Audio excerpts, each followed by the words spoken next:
we use unapologetic self, right? Can you be your unapologetic self? And our selves are pretty complicated when you look at all the different intersections of us. And so my question to you then is less about the being the double minority, but how unapologetically you can we be in Latin in corporate America as leaders?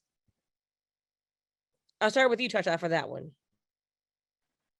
You know, it's an interesting one because I've had many great debates with folks about the bring your whole self to work piece. And I think it's actually one of your leaders at Zillow, Roz Lionel. I listened to him last year describe the fact that he leaves some of his best to dance moves out of church when the music comes on because it's not the time or place. And so I do think that there's a portion of us that it is respectful for you to respect that I don't want to bring that to work. And to Rafael's earlier point, it's his choice, my choice when I bring those pieces to work. However, what I do bring to work, I don't expect to be, I don't expect to have a retaliation or a conversation about it. I expect to just do my best work. I think that brings us to this last year, really, in that I mean, there's a lot of brown and Black people that are not looking forward to the return to office. I'm not going to say return to work because we have been working. And if anything, for the first time in a lot of our lives, we are being respected for our work, our impact, not what kind of shoes I have on or if my jersey and my backwards hat, if you disagree with the team. I'm just coming to work as myself. I'm able to show up. People don't know how short I am, how tall I am. And I love it. I'm able to throw down with my professional side of me more than I think I ever have. However, I do think that coming back to how much are you allowed to bring to work, I do think that it comes back to that, how much are you willing to risk? And I do think that it needs to be more than just the Black and Latinx leaders that are willing to risk something to create that inclusive environment. And so I think it's a tough question, but I think it's a choice. And I think that's one thing that people need to continue to respect, whether folks are LGBTQ, Black, Latinx, it's really their choice how much they bring to the office. I did not imagine I would start a new job in a pandemic and everyone would be in my home. That was never part of the plan ever in my life. Being Latinx, being female, being LGBTQ, I think I was more nervous than ever to jump on Zooms when I started in my first 30 days. I wasn't sure what the environment would be. I'm lucky enough to have landed at Gusto and very quickly realized I can be myself. It is my choice to bring what parts I want to, and it's wholly respected. But I've definitely been in conference rooms at different companies, whether a consultant or a full-time employee, and that is not the same because of the environment that was created by the company. Rafael, I gotta tap into this. Chacha said something that I want to tap into and get your thoughts on, because as we look at the risk associated, right, as being the leaders that we are at the intersections that we are, and this whole return to work that I love how you said we've been working, so it's return to the office. We're at an interesting time because we have what some are calling the Great Resignation. There are companies out there, Zillow being one, I believe Redfin also, that are saying we're going to have a distributed workforce. So being someone that is in the position that you all are in right now, you've got more options than we have more options than ever before. How do you see that impacting you showing up as a leader in the spaces that you are? Oh, so I had to check, just FYI, to make sure my boss wasn't on here because I shared it with him. So I wanted to make sure I can really be real. He didn't show up. I think it impacts me a lot, especially starting a new job, coming to Redfin. It has allowed me to be very unapologetic, very loud, very boisterous about ensuring that everything that we do is equitable. From hiring paces to educating hiring managers on how to even come into a meeting to speak to someone. How can I say your name? Can I give you pronouns? Interviewer training, ensuring that the competencies are equitable. I was hired to really come and build out an emerging talent team that that really wasn't great. And so I'm able to say that it's not great and that it's not nice and that it's not amazing. And I'll tell my managers very frequently. I think we had a one-on-one earlier today. I was like, if you don't like what I'm doing, let me go. Because Facebook is in my inbox Workday is in my inbox. Like all these companies are in my inbox, wanting my talents and my skills to come and help them build out their workforce. And so if you don't want me to be unapologetic to who I am, to educate you all on how to do it correctly, because you haven't been doing it right. So either get out of my way, get in the bus, or get out of my way, because I'm going to run you over to do what I need to do to get these Black and brown students a job. And I've been in workforces where that was frowned upon by even by Black leaders in the past. And so I want to make sure I'm doing it right to ensure that we are decreasing the barriers of entry. And I haven't gotten a lot of pushback by being authentic to Rafael, being the bold, unapologetic Black gay man in the room. And to say that, I have to show up as a Black man first, because the gay man and the gay agenda is always getting the flag, because that is easier for them to align to, because first they see the white gay before they see the Black gay or the trans gay or the other levels of dimensions of gay. They see white gay first. And so essentially, I have to show up as Black first, and I'm okay with that.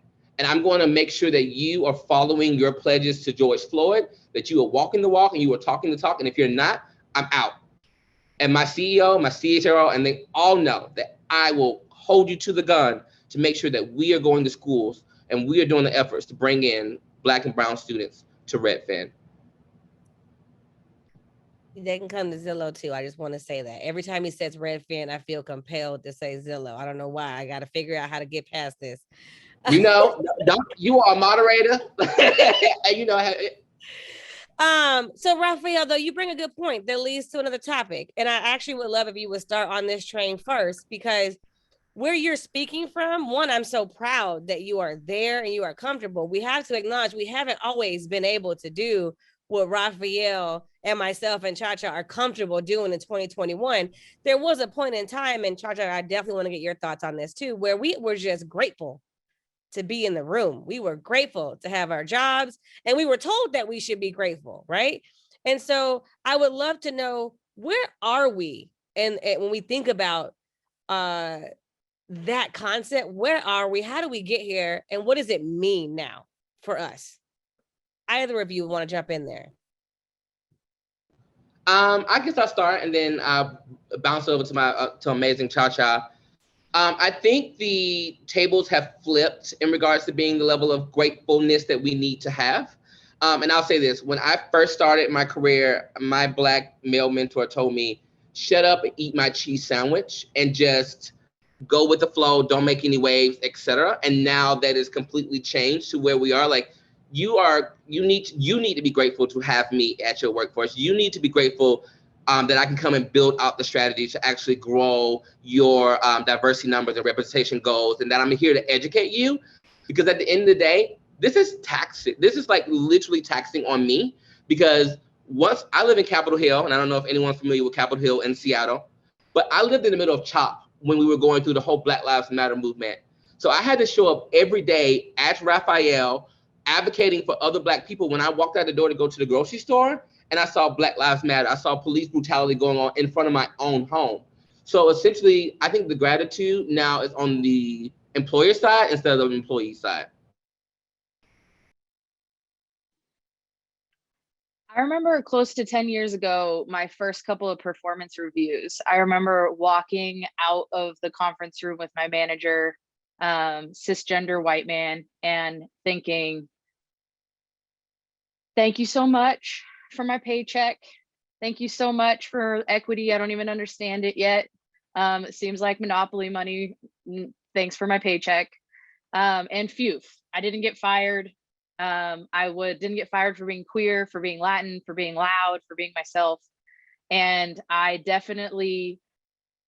cringe at that version of Cha-Cha now, because when I started talking to other folks, especially cisgender white men that had been in tech for a while, they were playing this whole game of chess I wasn't even taught. And then I would go talk to my Latinx counterparts, because we were starting affinity groups and employee resource groups at the time. I'll go talk to my Latinx people, my Black peers, my LGBTQ peers, and we all hadn't been taught most of that game. Maybe there was one or two. So then what did the one or two do? They taught the rest of us. They taught us how to build a brand. They taught us how to advocate for your expectations in terms of salary, in terms of equity, They taught us what equity meant. However, I use that story just to say Grateful did nothing for me in performance reviews. Once I stopped being grateful and started asking for action, knew how to verbalize my expectations, knew how to verbalize things I was not happy with at the company that needed to change, I think that things started to change. But if we really look at it, we weren't supposed to make it. Because of our identities, people counted us out from the start. So the fact that we're here, we're thriving in tech, we're asking for this system that was built without us and against us to change. I think a lot of companies are really stumped on a way forward and they're just pointing to old ways. So I really just think that if you're not innovating for your people and putting your people at the center, as we talk about at Gusto, I really think that you're not going towards progress. And I think that your employees are sniffing it out. Cha-Cha, do you feel like, I'm sorry, but did you feel like imposter syndrome like drove you early on in your career? Like I felt like in any space that I went in, like imposter syndrome used to paralyze me. I would go in and be so afraid to like do anything or say the wrong thing or even think or put in my input because imposter syndrome like really like enabled me. And now I'm just like, imposter syndrome who? Imposter syndrome what?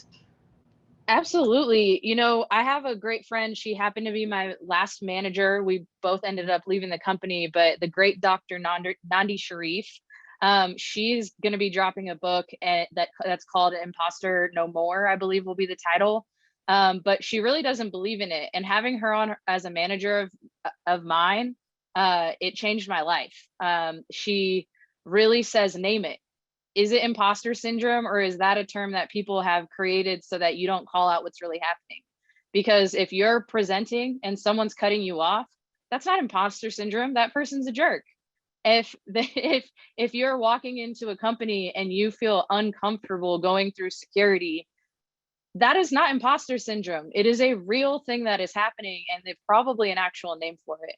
So I do just think that I think that I suffered from imposter syndrome a lot because people told me I did. And once I kind of decided to reject that notion, I think it was a game changer.